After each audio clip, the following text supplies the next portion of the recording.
أما بعد فقد قال الله تبارك وتعالى في القرآن الكريم أعوذ بالله من الشيطان الرجيم بسم الله الرحمن الرحيم فلا وربك لا يؤمنون حتى يحكموك فيما شجر بينهم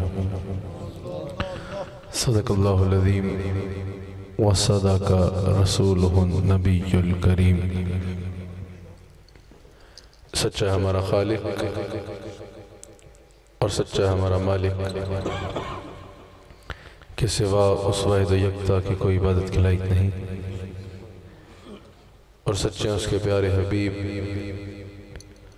آپ کے اور میرے آقا و مولا رحمت للعالمین خاتم النبیین حضرت سیدنا و مولانا محمد رسول اللہ صلی اللہ علیہ وآلہ وسلم، جو اللہ تک پہنچنے کا واحد ذریعہ اور واحد وسیلہ ہے۔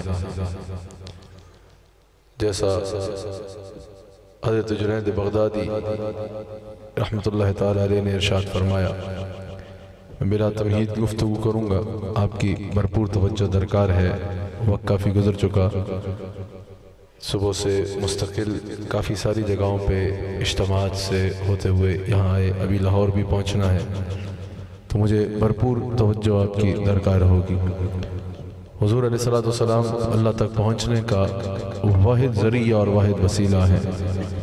جیسا حضرت جنید بغدادی نے فرمایا کہ اللہ تک پہنچنے کے جتنے ذریعے تھے، جتنے راستے تھے، جتنے دروازے تھے، سب کے سب بند ہو چکے ہیں، اب صرف ایک رستہ کھلا ہے، اور وہ سیدنا محمد رسول اللہ صلی اللہ علیہ وآلہ وسلم کا رستہ ہے۔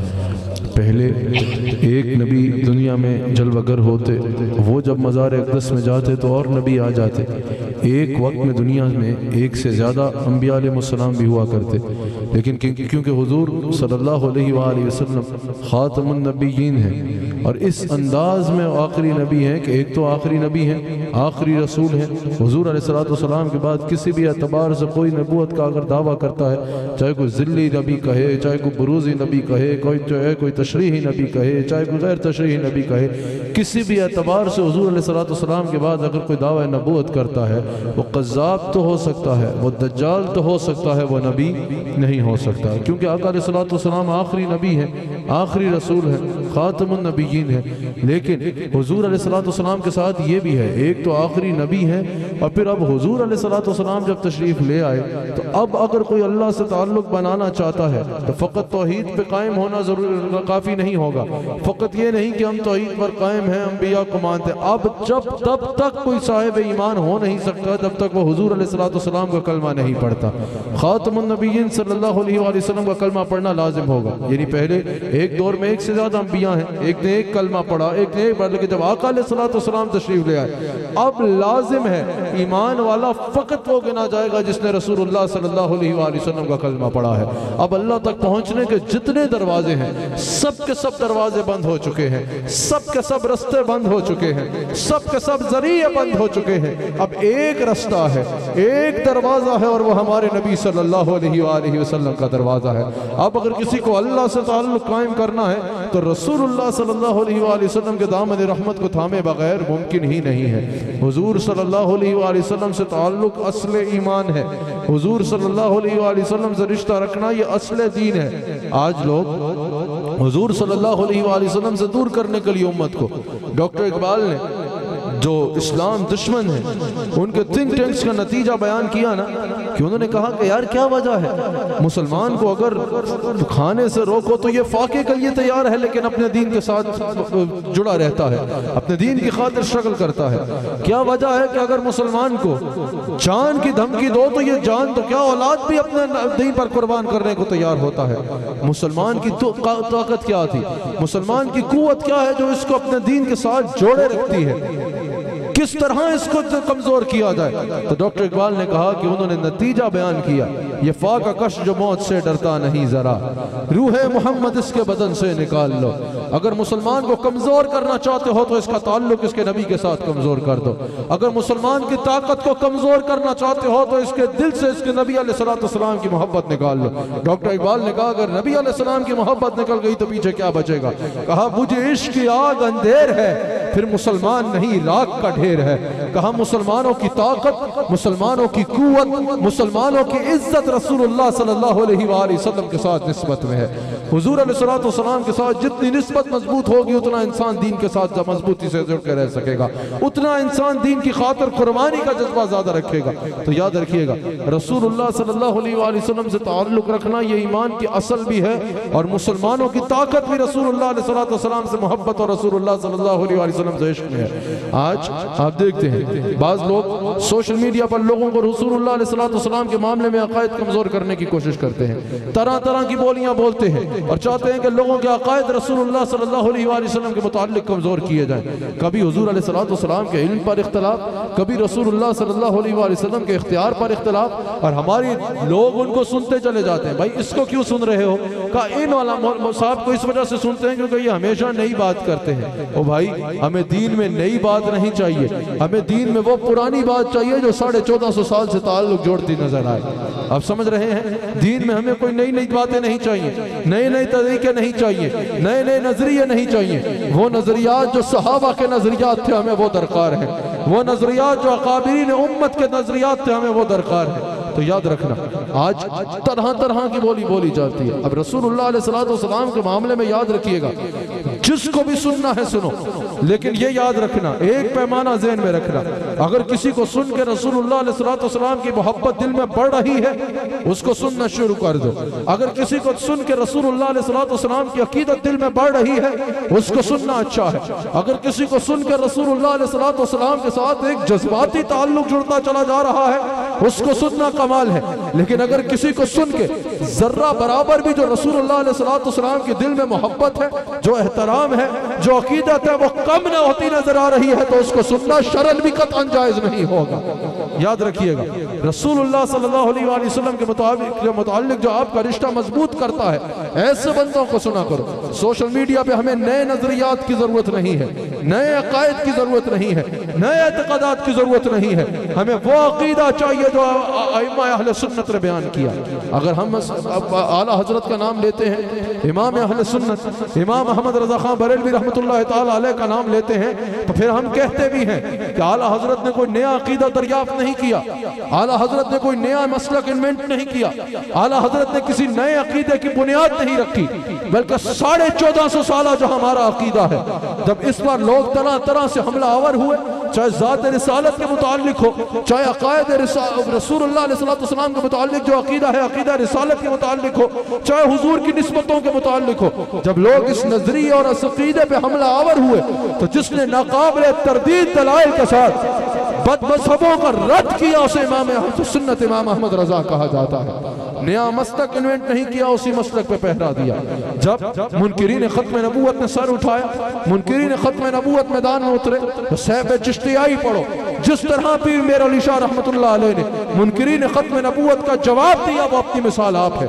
اسی طرح جب اکبر کے دربار میں سجدہ کیا جاتا تھا، جس نے دین اکبری کو کاٹ کے رکھ دیا اور دین اکبری کے سارے نظام کو بدل کے رکھ دیا، اور دین اکبری جب بادشاہ کو سجدہ کرنے پر لوگوں نے سجدہ تعظیم کے جواز کے بھی فتوے دے دیے تھے، اس وقت جہانگیر کی آنکھوں میں آنکھ ڈال کے بات کر کے دین اکبری کو ختم کر کے دین الہی کا سفر کسی نے ہندوستان میں نعرہ لگایا تو وہ سیدنا مجدد الفسانی کی ذات اقدس تھی۔ تو یہ جو بزرگان دین ہیں، یہ جو اکابرین امت ہے، ان کی خدمات ہے۔ بھائی آج کوئی بیٹھ کے کہتے ہیں کہ صوفیاء کا وہاں جو ہے وہ شرک ہوتا ہے، اللہ والوں کے ہاں شرک ہوتا ہے، اہل سنت کے جو اکابر ہیں ان کے ہاں شرک ہوتا ہے۔ تم نے کیا کیا ہے؟ تم نے تو فقط مسلمانوں پہ کفر کے فتوے لگائے ہیں، مسلمانوں پہ مشرک ہونے کا فتوے لگائے ہیں۔ اگر ہم تم سے یہ کہیں کہ ریکارڈ پیش کرو کہ تم نے کتنے مسلمانوں کو مشرک کہا ہے، اس کے لیے تو تمہارے پاس 10,000 کی لسٹ ہوگی، لیکن اگر کہیں کہ ریکارڈ پیش کرو کہ کتنے غیر مسلموں کو مسلمان کیا ہے، تو تم ایک بندہ بھی پیش نہ کر پاؤ، اور بھولکو اس پہ جس معین الدین چشتی نے 90 لاکھ کو کلمہ پڑھایا، بولا اس پہ جس علی حجویری نے ہزاروں کو کلمہ پڑھایا، بات اس پہ کرو شیخ عبدالقادر جیلانی آج بھی جن کی کتابیں پڑھ کے لوگ مسلمان ہوتے چلے جا رہے ہیں، بات ان پہ کرو جنہیں دین اکبری کو ختم کر کے ہندوستان میں دین الہی کا نعرہ لگایا اور دین محمد صلی اللہ علیہ وآلہ وسلم کا عام کیا، تو پھر یہ کوئی بات نہیں ہوگی۔ ان صوفیاء کی خدمات ہیں، ان اولیاء کی خدمات ہیں، یہ ہیں ہمارے اکابر۔ تم نے آج تک کتنے لوگوں کو ذکر الہی کی طرف مائل کیا ہے؟ آج بھی ابھی چلے جاؤ داتا علی حجویری کے مزار پہ، رات کے اس پہر میں بھی وہاں لوگ بیٹھ کے اللہ کا ذکر کر رہے ہوں گے۔ تم زندہ ہو کہ وہ تبلیغ نہیں کر سکتے جو ہمارے بزرگان دین قبروں میں جا کر لوگوں کو اللہ کا ذکر کرانے کی تبلیغ کر رہے ہیں۔ تو یاد رکھنا، ایسے لوگوں کو سنو جن کو سن کے دل کی میں حضور علیہ السلام کی محبت بڑھ جائے، ایسے لوگوں کو سنو جن کو سن کے دل حضور علیہ السلام کی طرف مائل ہونا شروع ہو جائے۔ اب آپ مجھے بتائیے، اگر کوئی بندہ بیٹھا ہو، گفتگو کر رہا ہو اور بات کرے کہ بھئی رسول اللہ علیہ السلام، جو کہ آج کل سوشل میڈیا پہ یہ فتنہ بہت زیادہ عام ہے، اور جو سو کال دانشور ہوتے ہیں، ریشنلسٹ ہوتے ہیں، اصل میں مذہب بیزار ہوتے ہیں، اصل میں ان کا مذہب کے ساتھ کوئی تعلق نہیں ہوتا، صرف لوگوں کے اپنی جذباتی جو تعلق ہے مذہب کے ساتھ کمزور کرنے کے لیے دین کے مبلغ بن کے آ جاتے ہیں، کہتے ہیں بھئی کہ آؤ ذرا دین کی باتیں کہ ہم بھی دین سکھائیں گے، اور آپ سوچتے بھی نہیں ہو نا دلیا دین کا، نہ کوئی دین کے ساتھ رشتہ جڑتا نظر آ رہا ہے، صرف جو ہے وہ اس کا حلیہ دیکھ کے، بڑا موٹ سکوٹ حلیہ دیکھ کے آپ کہتے ہو حضرت سے دین سیکھتے ہیں۔ علامہ صاحب آپ کی مسجد کے خطبہ دے رہے ہوں گے، خطاب کر رہے ہوں گے، آپ عربی کے خطبے شروع ہونے کا انتظار کرو گے کہ تب مسجد میں جائیں گے، اور ایسے لوگوں کو گھر بیٹھ کے سننے کا آپ کے پاس بہت وقت ہے۔ اور بھائی صحیح العقیدہ لوگوں کو سنو، ان لوگوں کو سنو جو تمہارا تعلق ذات رسالت کے ساتھ مضبوط کرے۔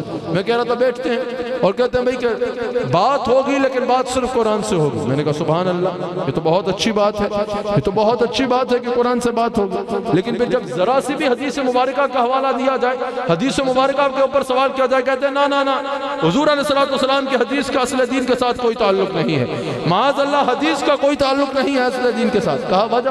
او بھائی، قرآن جب نازل ہوتا تھا تو کاتب وحی کون ہوتا تھا؟ صحابہ ہوتے تھے، اور احادیث کس سے مروی ہیں؟ صحابہ سے مروی ہیں۔ انہی صحابہ سے اگر وہ کاتب وحی ہو تو قرآن تم قبول کر رہے ہو، اور انہی صحابہ سے جو حدیث آ رہی ہے وہ تم قبول نہیں کر رہے ہو۔ تمہارا ذات رسالت کے ساتھ بغض ہے جو تمہاری باتوں سے نظر آ رہا ہے۔ کہا کہ بھئی حدیث کا اعتبار نہیں ہے، اگر دلیل دی جائے گی تو قرآن سے دی جائے گی، کیونکہ سب سے بڑھ کے علم و حکمت کا خزانہ قرآن ہے، سب سے زیادہ اتھینٹک قرآن ہے، تو قرآن کے علاوہ کہیں سے بات نہیں ہوگی۔ اگر بات ہوگی تو قرآن سے ہوگی، حدیث کا اعتبار نہیں، کیونکہ قرآن سب سے اتھینٹک ہے۔ ہم نے کہا اس میں کوئی شک نہیں کہ سب سے بالا کلام قرآن ہے، اس میں کوئی شک نہیں کہ سب سے اتھینٹک قرآن ہے، لیکن جو تم حدیث سے جان چھڑانا چاہ رہے ہو، میں نے کہا یہ بتاؤ سارے دلائل تمہیں قرآن سے چاہیے؟ کہا ہاں، اس کے علاوہ کہیں سے بات نہیں ہوگی۔ میں نے کہا چلو ٹھیک ہے، ساری دلیلیں قرآن سے لیتے ہیں، یہ بتاؤ کہ قرآن کی بھی کوئی دلیل ہے کہ یہ قرآن ہے؟ بتائیے، قرآن کی قرآن ہونے کی بھی تو کوئی دلیل ہوگی نا جس سے پتا چلے کہ یہ قرآن ہے۔ قرآن کی بھی کوئی دلیل ہے کہ یہ قرآن ہے؟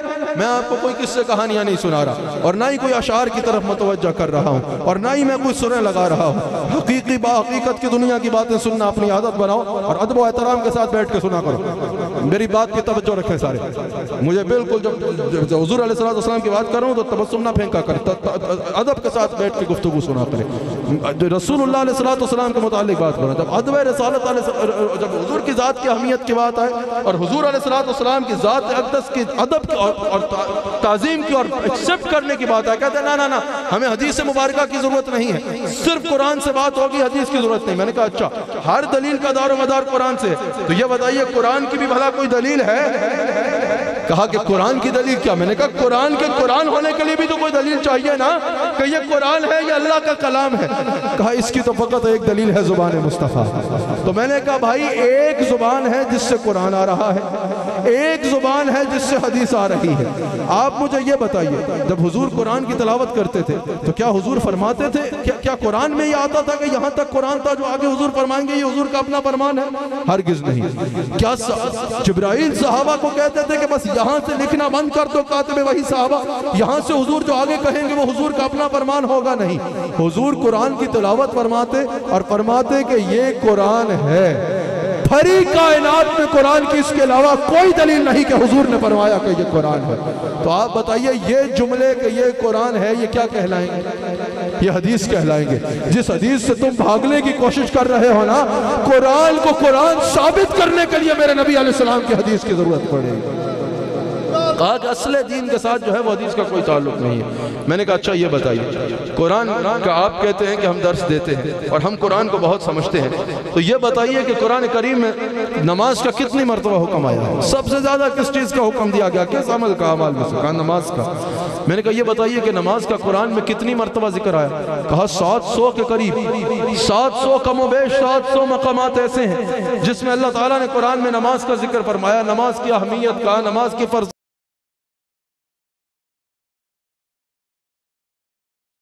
کا, نماز کی امپورٹنس کا ذکر فرمایا. میں نے کہا اتنی اہم چیز ہے نا نماز کہ قرآن میں 700 کے قریب مقامات پر اللہ نماز کا ذکر فرما رہا ہے. کہا بالکل. تو میں نے کہا یہ بتاؤ 700 کے قریب مقامات پہ نماز کا ذکر ہے نا, اللہ ایک بار بھی فرما دیتا کہ نماز پڑھنی ہے, جب ایک بار فرما دیا اقیموا الصلاۃ و زکات, نماز فرض ہو گئی.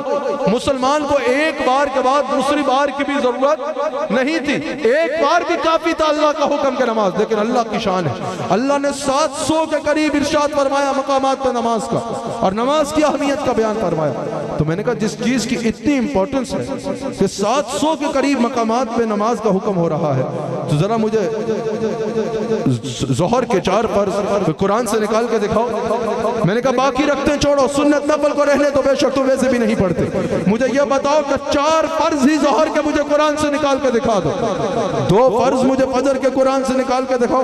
عشاء کی 17 رکھتے چھوڑو, وتر چھوڑو, 4 فرض ہی مجھے قرآن سے نکال کے دکھا دو. مغرب کی رکھتے مرقات مجھے قرآن سے نکال کے دکھاؤ. کہا قرآن میں یہ نہیں ہے, قرآن میں رکعتوں کا ذکر نہیں ہے. میں نے کہا بھائی 700 مقامات پہ اللہ نماز کا حکم فرما رہا ہے, اب نماز پڑھنی ہے تو کیسے پڑھیں؟ فجر کیسے پڑھنی ہے, ظہر کی کتنی رکھتے ہیں, عصر کی کتنی رکعتیں ہیں, مغرب کی کتنی رکعتیں ہیں, عشاء کیسے پڑھنی ہے, اس کی کتنی رکعتیں ہیں, قرآن سے نکال کے بتاؤ گے تو پڑھے گے نا. حدیث تو تم کہتے ہو اس کی ضرورت نہیں. کہاں یہ ہے کہ نماز دیکھنی ہوگی تو رسول اللہ کی حدیث کو دیکھنا ہوگا. میں آپ کو چیلنج کر کے کہتا ہوں مجھے فجر, ظہر, عصر, مغرب, عشاء کی رکعتیں قرآن سے نکال کے دکھاؤ. جواب یہی ہوگا, قرآن میں یہ بتایا گیا ہے نماز پڑھو. اب کیسے پڑھو اس کے لیے مصطفیٰ کی حدیث دیکھنی ہوگی. میں نے کہا یہ اللہ کے کلام کی شان ہے جو اللہ 700 مرتبہ نماز کا ذکر فرما رہا ہے. وہ ایک مرتبہ نماز کی رکعتوں کا ذکر نہیں کر سکتا تھا, کر سکتا تھا, لیکن وہ جانتا تھا کہ ایک دور میں ایسے پلید بھی آئیں گے جو کہیں گے قرآن تو ٹھیک ہے لیکن مصطفیٰ کی حدیث کا اصل دین سے تعلق نہیں ہے. اللہ نے فرمایا میں 700 بار کہوں گا کہ نماز پڑھو, لیکن اگر کسی کو پڑھنی ہوگی تو میرے مصطفیٰ کی حدیث دیکھے بغیر ممکن نہیں ہے. تو بتاؤ یہ جو ڈنگوسلے مارتے ہو, یہ جو باتیں کرتے ہو کہ رسول اللہ علیہ السلام کی حدیث کا اصل دین کے ساتھ کوئی تعلق نہیں ہے. پہلے نماز جو عقیدہ توحید و رسالت کے بعد اسلام میں سب سے اہم چیز ہے, اس پر امت حضور کی حدیث کے بغیر اکٹھی ہو نہیں سکتی. اور تم کہتے ہو دین کی عمارت کھڑی ہوگی حدیث کے بغیر؟ لا لا لا لا لا, جب تک قرآن کے ساتھ حدیث کی اضافت نہیں کی جائے گی تب تک دین کی عمارت مکمل ہو ہی نہیں سکتی. حضور علیہ السلام کی حدیث کو پڑھنا، حضور کی حدیث پر عمل کرنا لازم ہے۔ جب کسی نے کہا نا کہ حضور علیہ السلام نے ارشاد فرمایا کہ ہم میں اور لوگوں میں، مجھ میں اور لوگوں میں صرف اتنا فرق ہے کہ میں شریعت کو جانتا ہوں اور لوگ نہیں جانتے۔ اعلیٰ حضرت نے کہا جھوٹ بولتے ہو تم، یہ افترا ہے، پورے ذخیرہ حدیث میں کہیں ایسی حدیث نہیں ہے کہ حضور نے ایسا فرمایا ہو۔ اعلیٰ حضرت نے کہتے ہیں کہ یہ بھی کوئی فرق ہے کہ ہم شریعت کو نہیں جانتے اور حضور جانتے ہیں۔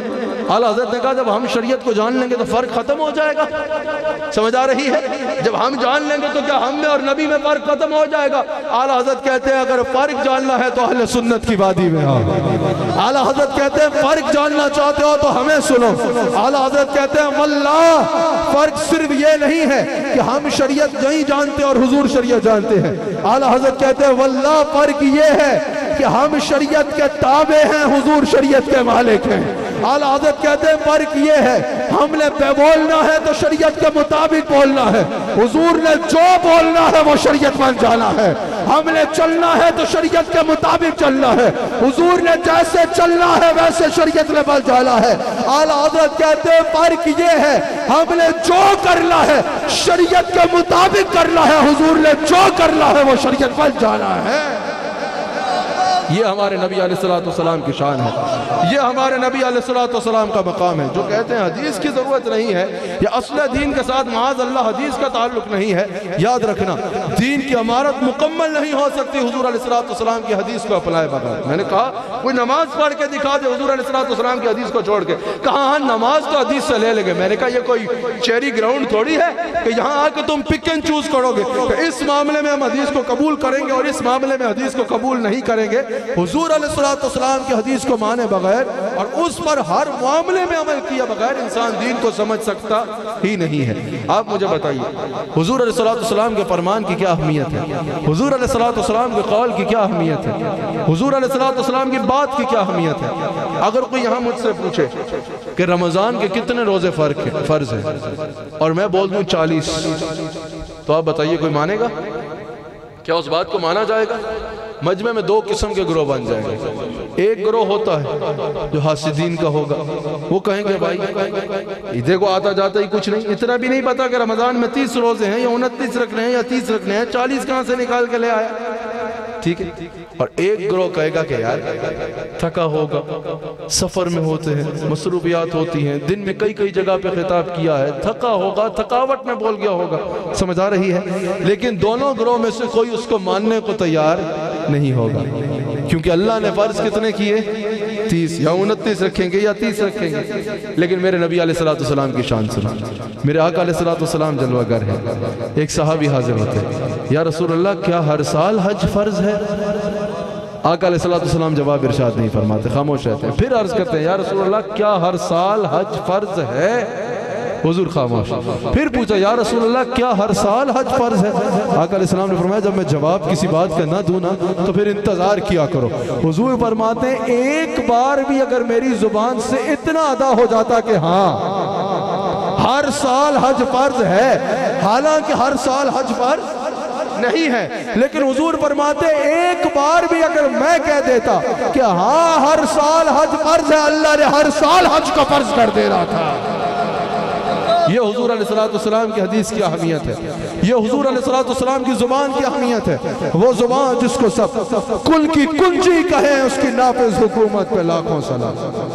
حضرت ابو ہریرہ راوی ہے، آقا علیہ السلام کا دربار اقدس ہے۔ ایک عربی حاضر ہوا، یا رسول اللہ صلی اللہ علیہ وسلم ایک ایسا عمل ہو گیا کہ روزہ جاتا رہا، روزہ رکھا تھا، ایک ایسا عمل کر بیٹھا کہ روزہ توڑ دیا۔ یا رسول اللہ صلی اللہ علیہ وسلم کرم فرما۔ آقا علیہ السلام نے فرمایا کہ ایسا کرو کہ 60 روزے رکھو، بیچ میں اگر ایک بھی چھوٹ جائے تو پھر ایک سے گنتی دوبارہ شروع کرو، 60 روزے لگاتار رکھنے۔ کہا یا رسول اللہ کرم فرمائے، اس کی طاقت نہیں۔ آقا علیہ السلام نے فرمایا کہ اچھا تو غلام آزاد، یا رسول اللہ طاقت نہیں۔ آقا علیہ السلام نے فرمایا کہ ایسا کرو کہ 60 مسکینوں کو کھانا کھلانا۔ کہا یا رسول اللہ اس کی بھی طاقت نہیں رکھتا۔ اب حضور علیہ السلام نے فرمایا کہ بیٹھ تو سکتے ہو نا تو بیٹھ جاؤ۔ اللہ اکبر. یہ مسئلہ بتانے کے آگے کسی پیر صاحب کے پاس کوئی اختیار نہیں ہے, کسی علامہ صاحب یا مفتی صاحب کے پاس اختیار نہیں ہے کہ یہ مسئلہ بتائے بغیر کفارہ ادا کرائے بغیر کسی کو چھٹی دے دے. حضور نے فرمایا بیٹھ تو سکتے ہو نا, بیٹھ جاؤ. وہ بیٹھ گیا. اتنے میں ایک صحابی کھجوروں کا ٹوکرا لے کے آیا, آقا علیہ السلام کی بارگاہ میں پیش کیا. آقا علیہ السلام نے اس کو قبول فرمایا. آقا علیہ السلام نے فرمایا کہاں ہے وہ جو کفارہ ادا کرنا چاہتا تھا لیکن اس کی طاقت نہیں رکھتا تھا؟ آگے بڑھے, یا رسول اللہ میں ہوں, میں حاضر ہوں. حضور نے فرمایا یہ تو کر سکتے ہو نا کہ اس کو اٹھاؤ اور جا کے مسکینوں میں بانٹ دو. اٹھاؤ بانٹو کفارہ ادا ہو جائے گا. ایسا کریم کبھی دیکھا ہے کہ خود عطا فرمانے جاؤ بانٹو یہ کفارہ ادا ہو جائے گا؟ لیکن اب وہ حضور کے دربار پہ سائل حاضر تھا. کہا یا رسول اللہ یہ وقانا مومن ہوں مومنوں پہ رؤوف الرحیم ہو, سائل ہوں سائلوں کو خوشی لا نہر کی ہے.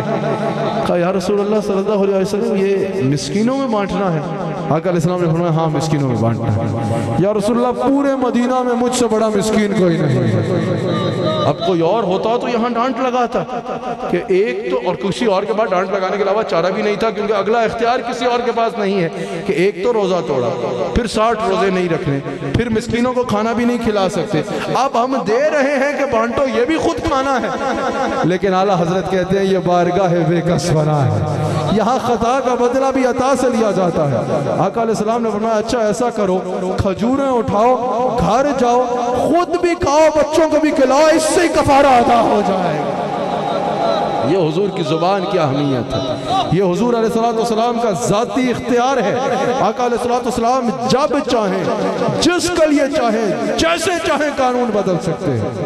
ایک غلام حاضر ہوا, یا رسول اللہ 5 نمازیں پوری نہیں پڑھ سکتا. آقا علیہ السلام نے فرمایا تم 3 پڑھو, اللہ نامہ اعمال میں 5 لکھے گا. لیکن یہ آج کسی کے لیے نہیں ہے کہ کوئی آج بھی یہ عذر اپنا لے, یہ اس کے لیے خاص تھا جس کے لیے رسول اللہ علیہ السلام نے خاص ارشاد فرمایا. یہ حضور علیہ السلام کا ذاتی اختیار ہے جو کسی اور کے پاس نہیں ہے. آپ بتائیے, میں یہ مسئلہ بڑا اچھے سے سمجھا جب میں حج پہ گیا. آپ میں سے اکثر ہوں گے یا کچھ ہوں گے جنہوں نے حج کر رکھا ہوگا. اللہ اکبر. حضور علیہ السلام کا دربار اقدس ہے ماشاءاللہ. جس تعداد میں آپ اس وقت اکٹھے ہو گئے, رات کے اس پہر میں آ گئے. اب بھرپور توجہ سے میری بات کو سمجھیں تاکہ آپ بات کو سمجھ بھی سکیں اور بات کو سن بھی سکیں اور آپ کو ایک عقیدہ مضبوط بھی کر سکیں اور جواب دینے کی بھی آپ کے پاس ایبیلٹی اور طاقت آ سکے. میں جب حج پہ گیا نا تو میں نے عجیب منظر دیکھا. میں نے دیکھا کہ عرفات کا میدان ہے, آہو بکا ہو رہی ہے, رو رو کے لوگ اللہ سے معافیاں مانگ رہے ہیں, اللہ تعالیٰ سے دوستی کی کوشش کر رہے ہیں, وعدے کر رہے ہیں کہ یا اللہ آج کے بعد کبھی نماز قضا نہیں کریں گے, آج کے بعد تیرا حکم کبھی نہیں ٹالیں گے, آج معاف فرما دے. اتنے میں سورج غروب ہوا, سب نے اپنا سامان اٹھایا اور مزدلفہ کی طرف چل گئے. اور میں نے کہا بھائی رکو, ابھی اللہ سے وعدہ کیا کہ آج کے بعد نماز قضا نہیں کریں گے, پہلی نماز بھی کام دکھا رہے, رکو نماز پڑھ کے جاؤ. کہا بات یہ ہے کہ ہم نماز مزدلفہ جا کے پڑھیں گے. میں نے کہا رش دیکھا ہے, مزدلفہ پہنچتے رات کے 2 بھی بج سکتے ہیں, مغرب کا وقت تو گھنٹے, سوا گھنٹے, 1 گھنٹے 20 منٹ کے بعد چلا جائے گا, تو رکو نماز پڑھ کے جاؤ. کہا بھائی 2 بجیں یا 3 بجیں, نماز ہم نے مزدلفہ جا کے پڑھنی ہے. میں نے کہا یہ عجیب ضد کر رہے ہو بھائی, ابھی اللہ سے وعدہ کیا ہے حج پہ آ کے کہ آئندہ کبھی نماز قضا نہیں کریں گے, پہلی نماز میں یہ کام دکھا رہے ہو. کا بات یہ ہے کہ یہاں شریعت کا حکم ہی ہوا ہے. میں نے کہا اس کی وجہ کیا ہے؟ بڑے میاں تھے, سمجھ آئی, جو اور باتیں کرتے ہیں زیادہ تر, لیکن انہوں نے بھی یہی جواب دیا. کہا وجہ اس کے علاوہ کچھ بھی نہیں. میں نے بڑے احترام سے کہا ہے, کہا وجہ اس کے علاوہ کچھ بھی نہیں, صرف ایک وجہ ہے. اپنے تو بولتے ہیں نا, مجھے حیرت ہوئی باقی بھی یہی بولے کہ وجہ صرف ایک ہے. میں نے کہا وہ کیا ہے؟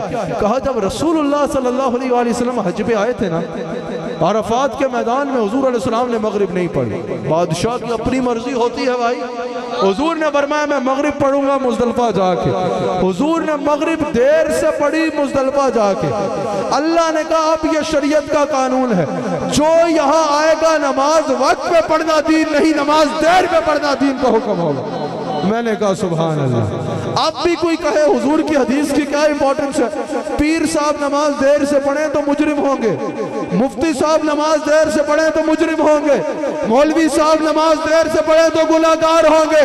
میرا نبی کسی خاص دن کسی نماز کو دیر سے پڑھے, اللہ کہتا ہے اب شریعت کا قانون بدل رہا ہوں, اس دن نماز وقت سے پڑھنا شریعت رہی, نماز دیر سے پڑھنا شریعت کا حکم ہوگا.